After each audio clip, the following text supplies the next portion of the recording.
दोस्तों, अभी तक हम लोगों ने हर्यक वंश, शिशुनाग वंश, ठीक है, और किसको देखा? नंद वंश को देखा।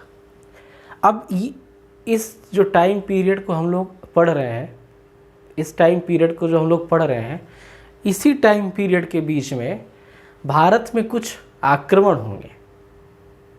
इसी टाइम पीरियड के बीच में भारत में क्या होंगे? कुछ आक्रमण होंगे। और अब हमें उन आक्रमणों के बारे में देखना है कि जो भारत में आक्रमण हुए वो कौन से हुए। ठीक है, तो यहाँ पर हमें बहुत छोटा सा टॉपिक है और इसका एक पार्ट बहुत महत्वपूर्ण है। ठीक है, इसलिए ये आपको पढ़ाया जा रहा है। तो देखिए यहाँ पर विदेशी आक्रमण, विदेशी आक्रमण।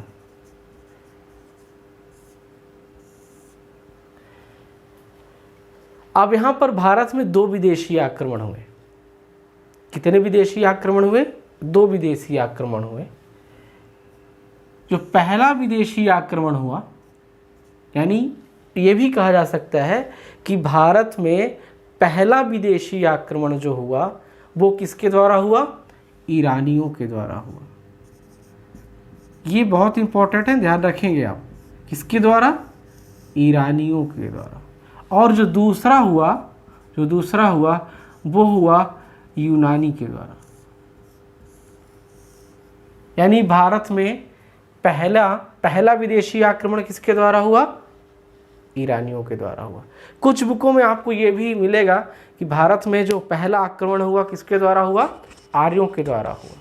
ठीक है, ऐसे भी कुछ आपको बुकों में लिखा हुआ ऐसा कुछ आपको मिलेगा। ठीक है, लेकिन जो पहला विदेशी आक्रमण होगा वो कौन होगा? ईरानियों का होगा। इन्हीं ईरानियों को, यहीं पर आपको ईरानियों को और क्या बोला जाता है बुकों में आपको मिलेगा? इन्हीं को बोला जाता है फारसी। ठीक है, या फारस भी बोला जाता है ईरान को। यहीं पर इनको बोला जाएगा हखामनी वंश। क्या बोला जाएगा? हखामनी वंश। क्यों हखामनी वंश की बोला जाएगा? क्योंकि जो आक्रमण करता होगा, जो आक्रांता होगा, वो किस वंश से होगा? हखामनी वंश से होगा, इसलिए इसको बोला जाता है हखामनी वंश। अब हमें ईरानियों के बारे में और यूनानियों के बारे में पढ़ना है। तो सबसे पहले हम किसके बारे में जानेंगे? ईरानियों के बारे में जानेंगे। ठीक है, देखिए यहाँ पर ईरानियों के बारे में। अब यहाँ पर जो ईरानियों का आक्रमण हुआ वो हुआ 518 बीसी में। ईरानियों के द्वारा जो भारत पर आक्रमण हुआ वो कब हुआ? 518 बीसी में हुआ। और जो यूनानियों के द्वारा जो आक्रमण होगा वो कब होगा? 326 बीसी पर। ठीक है, तो अब हमें किसके बारे में पढ़ना है? ईरानियों के आक्रमण के बारे में। ठीक है, तो देखिए ईरानियों के आक्रमण के बारे में यहाँ पर थोड़ा सा ध्यान दीजिए आप। यहाँ पर जो ईरानियों के द्वारा भारत पर आक्रमण किया गया, जो ईरानियों के द्वारा भारत पर आक्रमण किया गया, तो भारत पर पहला विदेशी आक्रमण होगा। क्या होगा? पहला विदेशी आक्रमण होगा। ठीक है, यहां पर जो आक्रमण करता होगा वो होगा साइरस सेकंड। कौन होगा? साइरस सेकंड होगा। लेकिन जो साइरस सेकंड होगा उसके द्वारा जो आक्रमण होगा वो कैसा होगा? असफल आक्रमण होगा। कैसा आक्रमण होगा? असफल आक्रमण होगा। ये पहली बार कहाँ किया था? हिंदुकुश पर्वत में किया था। कहाँ किया था? हिंदुकुश पर्वत में। ठीक है, अब इसके बाद, और यही जो साइरस सेकंड है यही हखामनी वंश का संस्थापक भी था ईरान पे। यही हखामनी वंश का कौन था? संस्थापक भी था। कहाँ पर? ईरान पे। ठीक है, इसीलिए इसको क्या बोला गया? हखामनी वंश बोला गया। क्लियर है? चलिए अब यहाँ पर आपको देखना है कि इसके बाद एक जो शासक आता है उसका नाम होता है डेरियस फर्स्ट। ध्यान रखेंगे, ये यहाँ पर इंपॉर्टेंट है आपके लिए। डेरियस फर्स्ट, इसी को बोला गया है दारा प्रथम। क्या बोला गया है? दारा प्रथम। तो डेरियस फर्स्ट यानी जो दारा प्रथम है, इसके द्वारा भारत पर सफल आक्रमण किया गया। यानी यहाँ पर आपको दो बातें ध्यान में रखनी है। साइरस सेकंड जो आक्रांता था, जो इन्वर्जन किया, तो उस समय वो असफल था, ठीक है। लेकिन जो डेरियस फर्स्ट के द्वारा जो भारत पर आक्रमण किया गया वो कैसा था? सफल आक्रमण था। अच्छा, ये आक्रमण क्यों हुए? ये आक्रमण क्यों हुए? ये आप जानते हैं कि अभी आपने मगध को पढ़ा। अभी आपने किसको पढ़ा? मगध को पढ़ा। तो भारत में मगध के शासक जो थे वो अपना विस्तार कर रहे थे, अपने राज्य का एक्सपांशन कर रहे थे, अपने एम्पायर को और बढ़ा रहे थे। उसी तरह से ईरान के जो रूलर थे वो भी अपने साम्राज्य को क्या कर रहे थे? बढ़ा रहे थे, उसका विस्तार कर रहे थे। और वो विस्तार करते करते कहाँ तक आ पहुँचे? भारत की सीमाओं तक आ पहुँचे, ठीक है। तो उनको लगा कि अब हम भारत पर आक्रमण कर लें। अच्छा, उनको क्यों लगा होगा कि हम भारत पर आक्रमण करें? या आप जानते हैं कि भारत में यानी जो भारत का जो मगध साम्राज्य था, उन मगध साम्राज्यों में सभी तो योग्य शासक नहीं हुए। तो कुछ इनकी शासन व्यवस्था में कमियां भी थी, कुछ अंतःकलह थी, कुछ आपसी फूट थी। उसी आपसी फूट का फायदा उठाते हुए इन्होंने क्या किया? आक्रमण कर दिया। आ रही बात समझ में कि आक्रमण क्यों हुए? ईरान कैसे भारत में अचानक आ गया? आपको लग रहा होगा कि ये बीच में विदेशी आक्रमण कैसे हो गए, है ना? ये आपके माइंड में ये प्रश्न आ रहा होगा कि बीच में विदेशी आक्रमण कैसे हो गए। तो जो विदेशी आक्रमण की कहानी थी वो इस तरह से थी कि दोनों साइड से राज्य विस्तार हो रहा था। ईरान वाला अपना राज्य विस्तार कर रहा था और यहाँ मगध के शासक विस्तार कर रहे थे, ठीक है। तो इस तरह से ये ईरान के लोग इधर आ गए, ठीक है। अब देखिए, तो डेरियस फर्स्ट यानी दारा प्रथम ने भारत पर क्या किया? पहला सफल आक्रमण किया, ठीक है। अब यहां पर जो डेरियस ने जब आक्रमण किया, तो यहां पर देखिए गांधार, कंबोज और सिंध, इन क्षेत्रों को पर ही क्या कर लिया? विजय प्राप्त कर ली। इन क्षेत्रों पर इसकी क्या हो गई? विजय हो गई।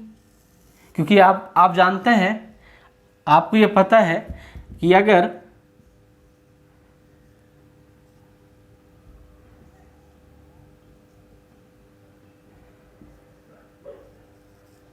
ये क्षेत्र, ये इधर ईरान है, ठीक है। तो यहां पर इनका तो खुद ही अधिकार हो गया है, ऑलरेडी इनका यहां पर अधिकार है, ठीक है। अब यहीं से ये इस पूरे क्षेत्र पर भी क्या कर लिए? ये अपना कब्जा कर लिए। क्लियर है? क्योंकि इसके पहले हिंदुकुश पर्वत तक तो खुद ही आ चुके थे। तो अब इसलिए यहां पर आने के बाद इस क्षेत्र पर पूरा क्या हो गया? उनका कब्जा होने लगा, ठीक है। और यहां पर जो इस सेना का जो नेतृत्व किया गया, जो सेना का जो लीडर था, उसका नाम था स्काई लार्क। ध्यान रखेंगे, ये क्वेश्चन इंपॉर्टेंट है। ठीक है, जो सेना का, जो यहां पर ईरानी सेना का जो नेतृत्व किया, ईरानी सेना का जो नेतृत्व किया उसका नाम था स्काई लार्क। क्या नाम था? Sky lark. ये आपका 3 मार्कर इंपॉर्टेंट है, स्काई लार्क। ठीक है, अब यहां पर देखेंगे, थोड़ा सा इसको समझेंगे कि ये जो ईरानियों के द्वारा जो इस क्षेत्र को जीता गया या जो अपना अधिकार किया गया, तो इसके पहले जो ईरानी लोग थे वो 20 क्षत्रप को जीत चुके थे। यानी मान लीजिए अगर ईरान का क्षेत्र हुआ तो यहां तक उन्होंने 20 क्षत्रप जीत लिए थे। क्षत्रप यानी प्रांत, यानी 20 प्रांतों को जीत लिया गया था। ये जो प्रांत जीता गया, ये कैसा हो गया? इनका 20वां क्षत्रप हो गया। ये बहुत इंपॉर्टेंट है। ये कैसा हो गया भाई? 20वां क्षत्रप हो गया। किसका? ईरानियों का। किसका? ईरानियों का। और ये जो 20वां क्षत्रप हुआ, वो अभी तक जितने भी क्षत्रप उन्होंने जीते थे उनमें से सबसे अधिक क्या हुआ? आबादी वाला हो गया, सर्वाधिक आबादी। कुछ बात समझ में आ रही है? ये जो क्षेत्र जीता गया ईरानी सेना के द्वारा या ईरानियों के द्वारा, ये क्या हुआ? 20वां क्षत्रप हुआ। और यहां से जो इनकम होती थी वो कुल इनकम का 1/3, ठीक है, टोटल इनकम का 1/3 कहां से होता था? 20वें क्षत्रप से होता था। ये इतना महत्वपूर्ण क्षत्रप हो गया।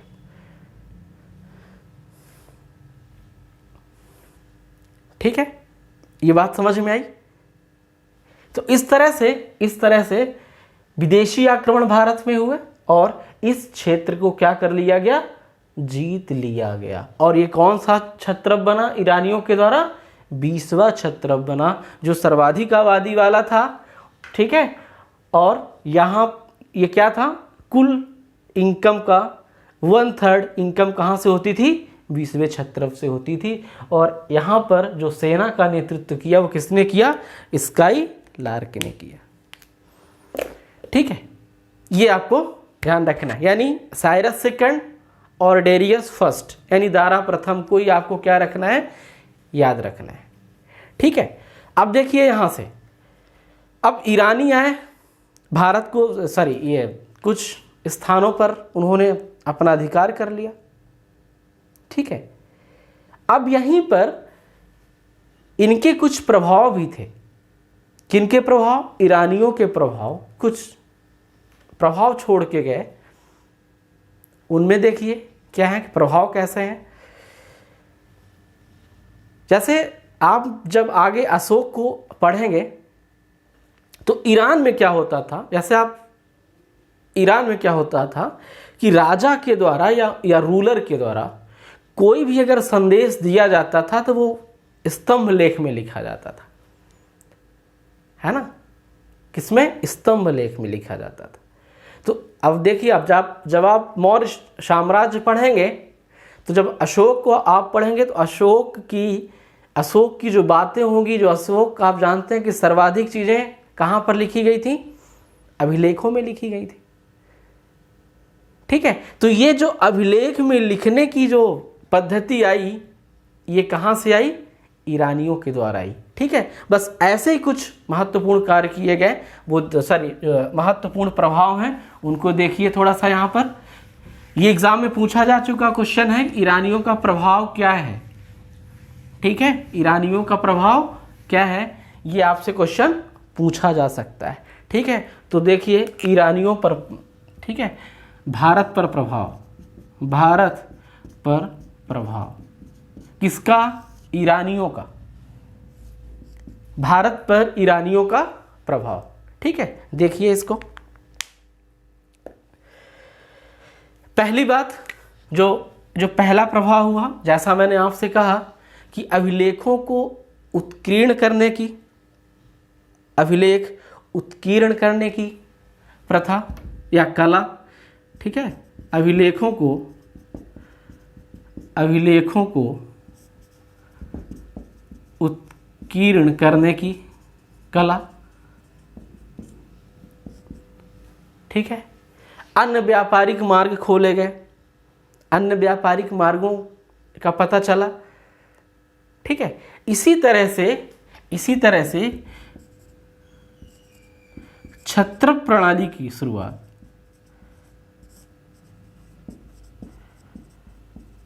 जब आप आगे चलकर शक और कुषाणों को पढ़ेंगे तो शक और कुषाण जब आप पढ़ेंगे तो ये आपको क्षत्रप प्रणाली वहाँ पर पढ़ने को मिलेगी। यानी जो क्षत्रप प्रणाली की शुरुआत हुई वो कहाँ से हुई?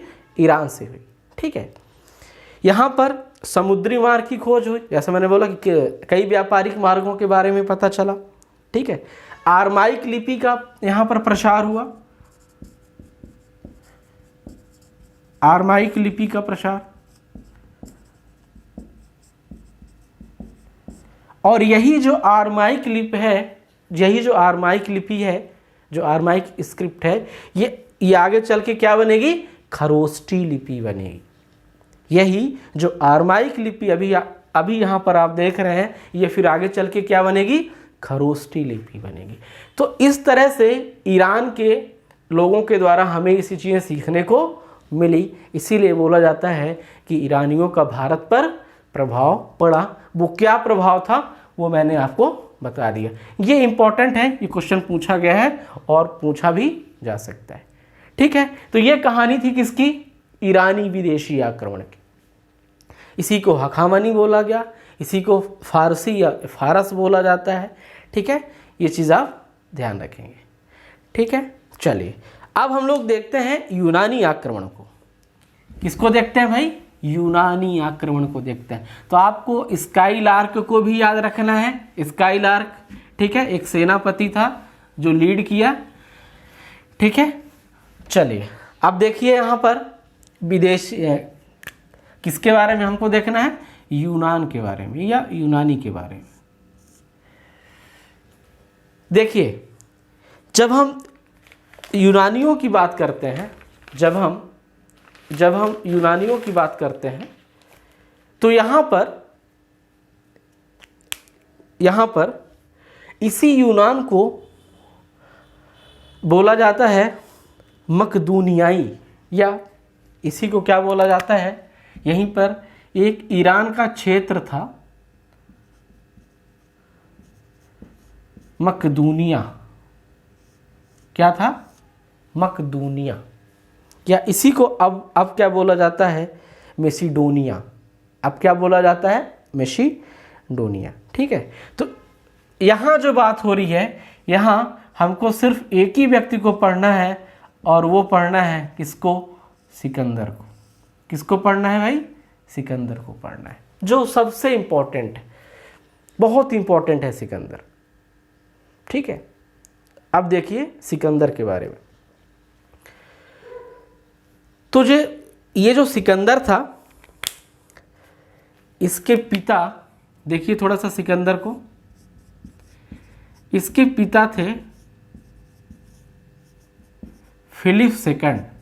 कौन थे? Philip second. ठीक है, अब जो ये मकदूनिया है ये कहाँ पर था? यूनान पर था। ठीक है, कहाँ पर था? यूनान पर स्थित। मतलब ऐसा बोलिए कि मकदूनिया या मेसिडोनिया क्या था? एक यूनान का एक क्षेत्र था। क्या था? यूनान का एक क्षेत्र था। ठीक है, और सिकंदर के जो गुरु थे वो थे अरस्तु। कौन थे? अरस्तु। फिर कहानी बताता हूँ, अभी आप देखिए। तो अरस्तु किसके गुरु थे? सिकंदर के गुरु थे। ठीक है, अपने पिता की मृत्यु के पश्चात 336 बीसी में राजगद्दी पर बैठा या शासन को संभाला। कब? 336 बीसी में। देखिए यहाँ से इसकी कहानी बहुत, कैसे अलेक्जेंडर द ग्रेट बना। ठीक है, देखिए इसकी कहानी को। ये जो सिकंदर था ये फिलिप का पुत्र था, और फिलिप उस समय कहाँ था? मकदूनिया में था। तो जो फिलिप था वो यूनान को जीतना चाहता था, लेकिन ऐसा हो ना सका, और उसकी क्या हो गई? मृत्यु हो गई।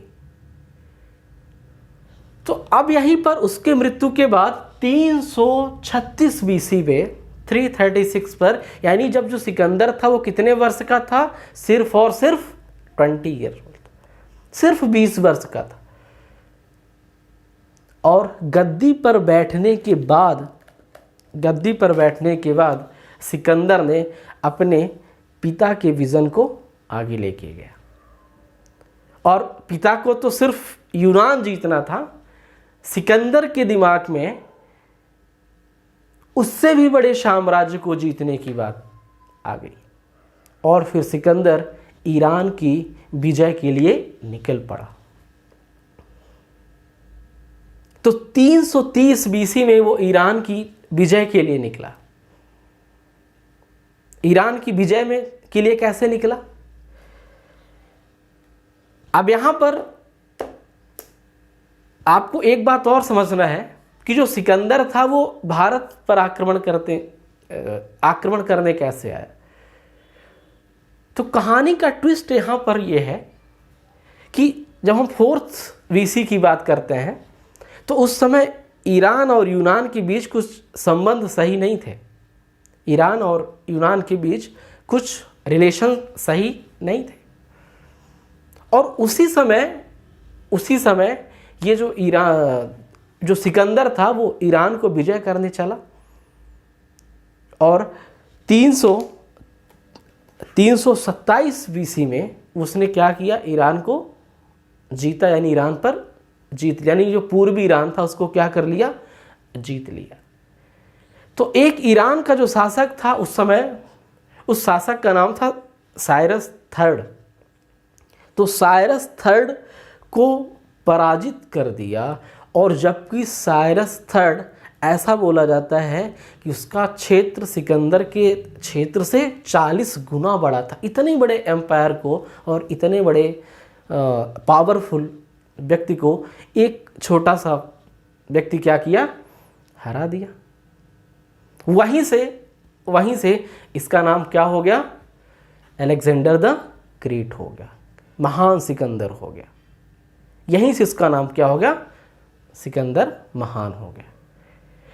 तो ठीक है, इसके बाद ये पूर्वी ईरान को जीता और वहाँ से चल दिया। पूर्वी ईरान को जीतने के बाद ये अफ़गानिस्तान की ओर चला। पूर्वी ईरान को जीतने के बाद ये कहाँ चला? अफ़गानिस्तान की ओर चला। तो अफ़गानिस्तान में ये काबुल वाला सब एरिया जीतते हुए, ठीक है, कहाँ बढ़ा? आगे बढ़ा,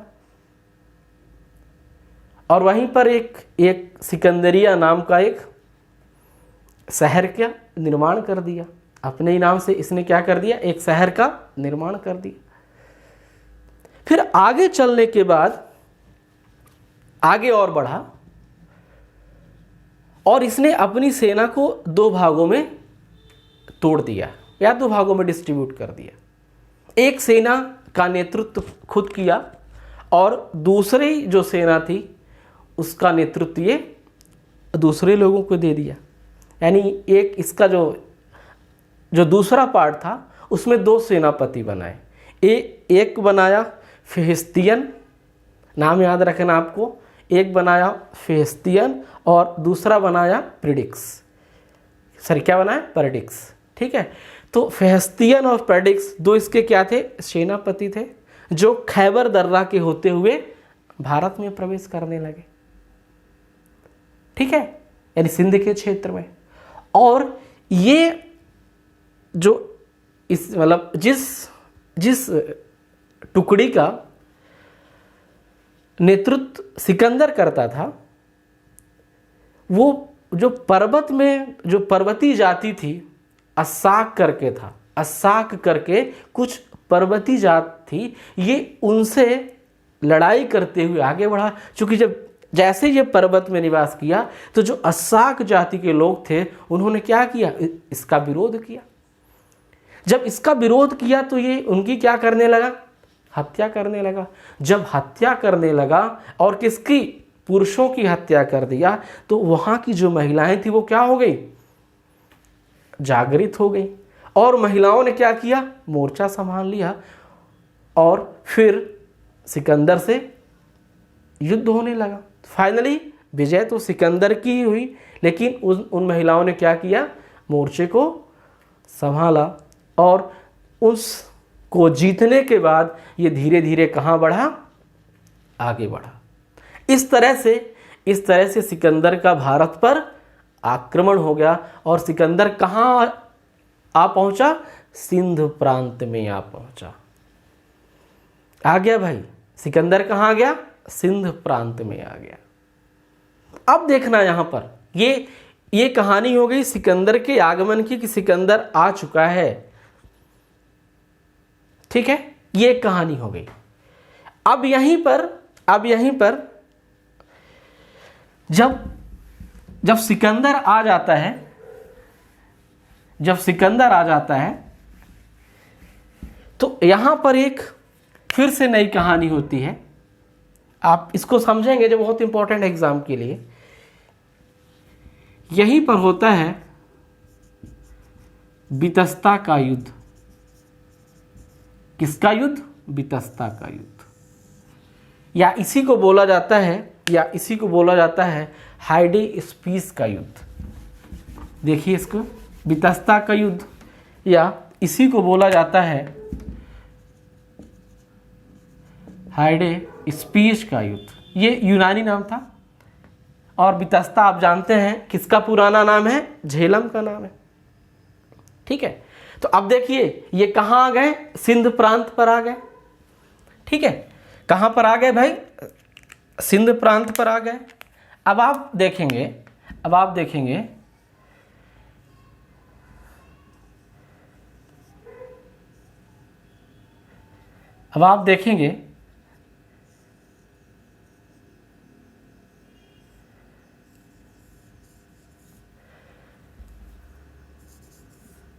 कि ये जो क्षेत्र है, या आप ऐसा समझिए ये सिंध नदी हो गई।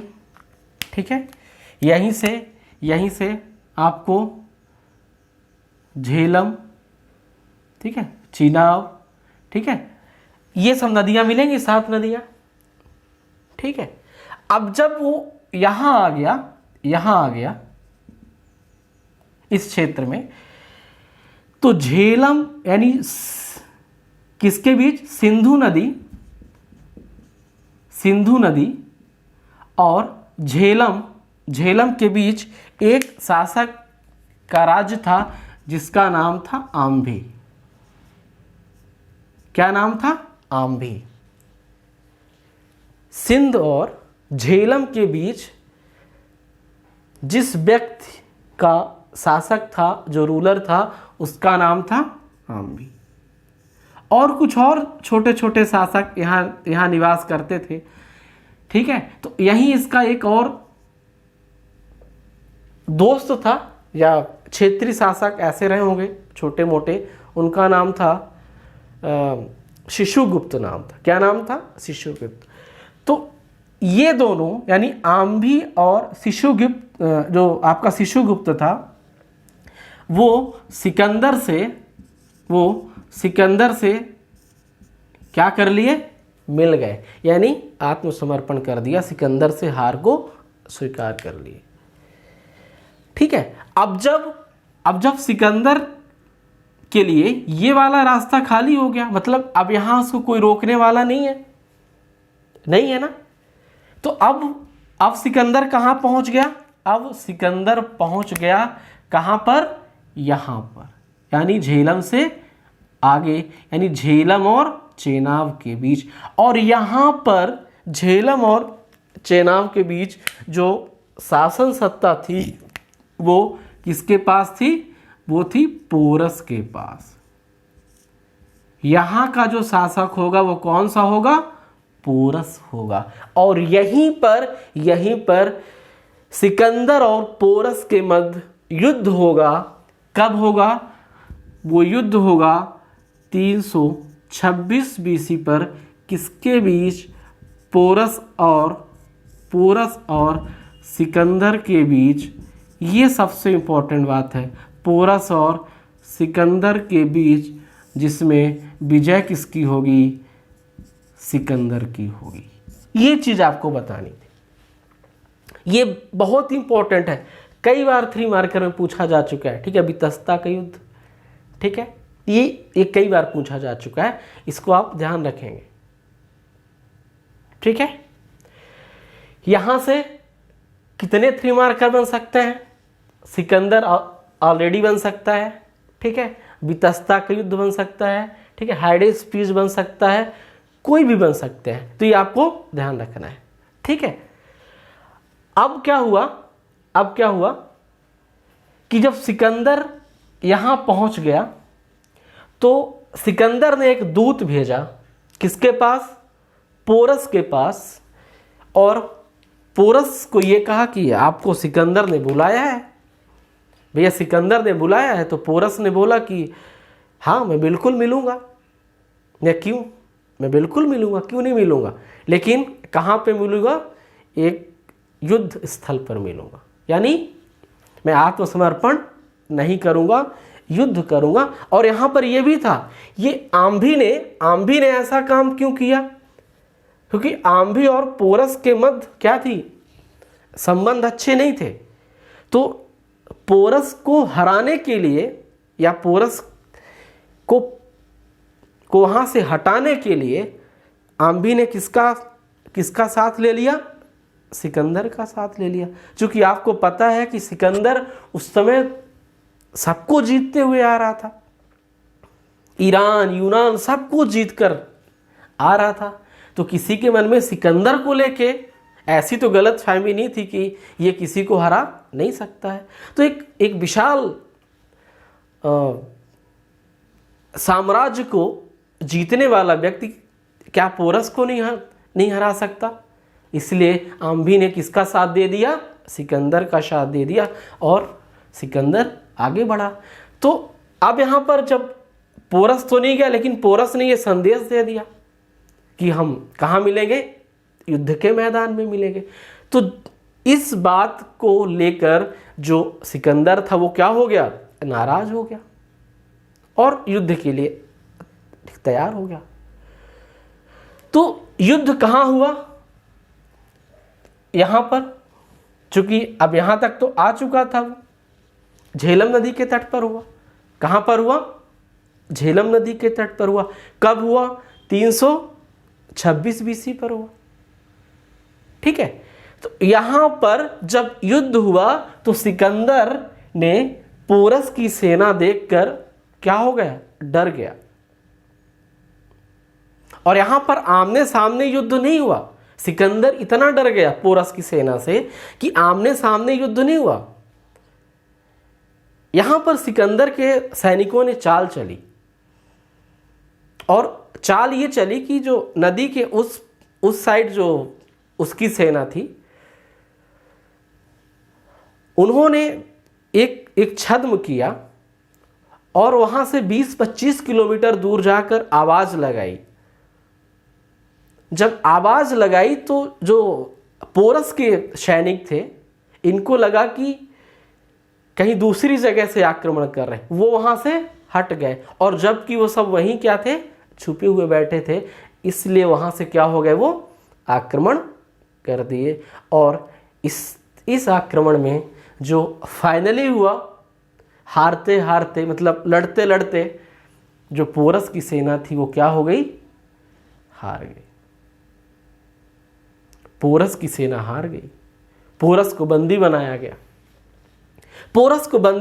लेकिन पोरस की वीरता की तारीफ सिकंदर ने की। जब पोरस को ले जाया गया सिकंदर के पास, तो सिकंदर ने कहा कि तुम्हारे साथ मैं कैसा बिहेव करूं, कैसा व्यवहार करूं आपके साथ?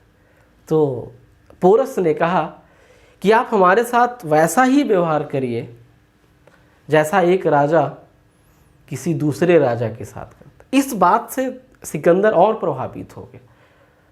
इस बात से सिकंदर प्रभावित हो गया, जब पोरस युद्ध हार चुका था फिर भी इतने बिना डर के ये बातें वो सिकंदर के पास यानी सिकंदर के सामने कह दिया। सिकंदर इस बात से प्रभावित हो गया और सिकंदर ने जो उसके जीते हुए क्षेत्र थे वो क्या कर दिया, वापस कर दिया। आ रही बात समझ में? यानी सिकंदर ने जो उसके जीते हुए क्षेत्र थे वो क्या कर दिया, वापस कर दिया। ठीक है। अब यहां पर और जब जीतने की बात आई, जब यहां से और आगे ये बढ़ने लगे, जब ब्यास नदी को इनको क्रॉस करना हुआ तो वहां पर इसकी सेना यानी सिकंदर की सेना ने क्या कर दिया, आगे बढ़ने से मना कर दिया। और आगे बढ़ने से मना क्यों कर दिया? आगे बढ़ने से मना इसलिए कर दिया क्योंकि अब इनकी सेना युद्ध नहीं करना चाहती थी। उसके दो कारण थे। पहला कारण ये कि अब आगे का जो क्षेत्र था वो मगध साम्राज्य स्टार्ट हो गया।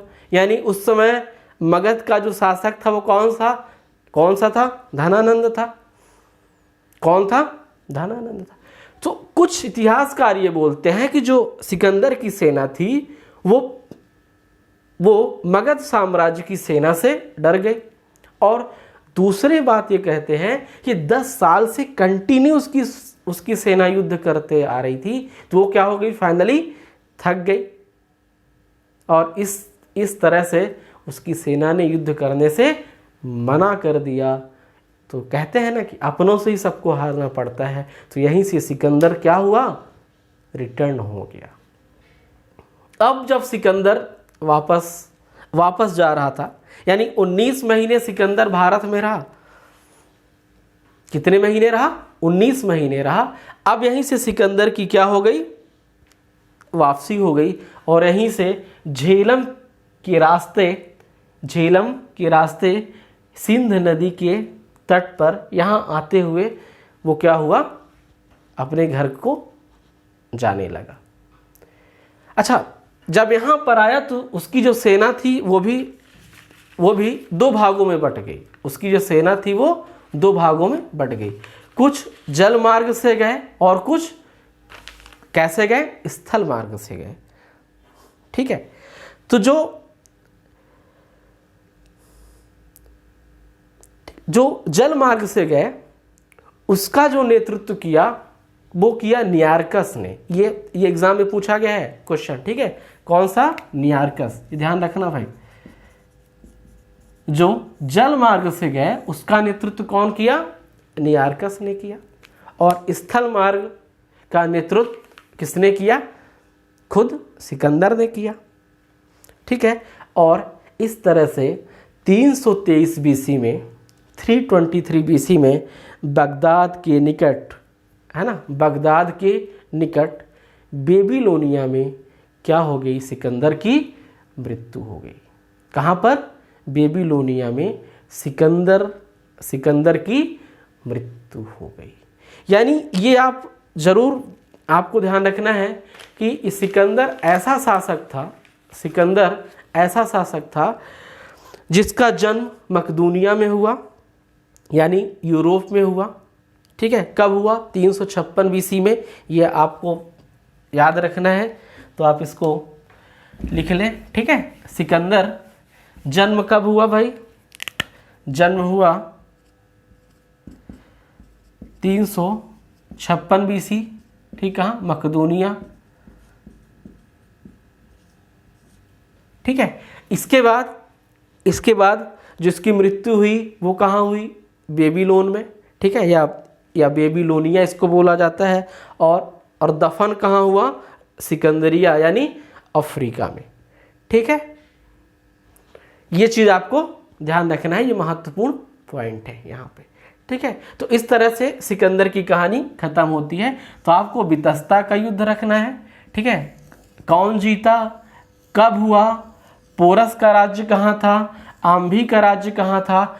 इस तरह से आपको ये सब बातें याद रखनी है ना। ठीक है, नियार्कस याद रखना है, ठीक है, पेरिडिक्स याद रखना है, ये सब आपको क्या रखने हैं, याद रख रहे हैं। ठीक है, अब जिस तरह से आपने ईरानियों के प्रभाव को देखा, उसी तरह से आपको यूनानियों का भी प्रभाव हुआ। ठीक है, प्रभाव दिखा होगा। तो इनका प्रभाव क्या था, इनका प्रभाव क्या था, इनके प्रभाव में जैसे मध्य एशिया और यूरोप के मध्य नवीन व्यापारिक मार्ग की खोज हो गई। किसके? नवीन व्यापारिक मार्ग की खोज हो गई।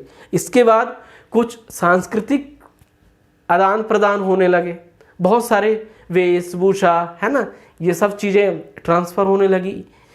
ठीक है, शहरों का निर्माण हुआ। क्या हुआ? शहरों का निर्माण किया, जैसे उसने सिकंदरिया का निर्माण किया। इसके बाद बुके फाल का निर्माण किया। ये सब स्थल थे, ठीक है, झेलम के तट पर, है ना, झेलम के तट पर क्या किया? बुके फाल का निर्माण किया। एक निकैया स्थल का निर्माण किया।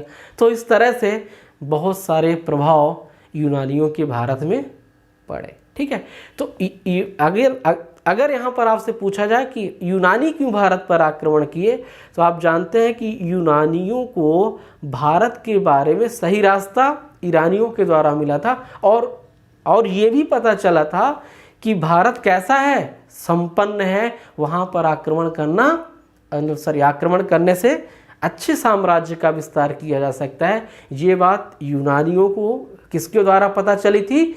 ईरानियों के द्वारा पता चली थी। ठीक है, इसीलिए सिकंदर का क्या हुआ? आक्रमण हुआ, और इस तरह सिकंदर ने पूरी दुनिया को जीत लिया था। ठीक है, इसीलिए इसको बोला गया सिकंदर महान। तो बितस्ता का युद्ध, है ना, झेलम नदी का युद्ध, हाइडेस्पीच का युद्ध, ये सब आपको युद्ध क्या रखना है, ध्यान रखना है। कब हुआ? 326 BC में। तो आज के लिए इतना ही। ठीक है, अगला टॉपिक कल के वीडियो में होगा। Okay, thank you.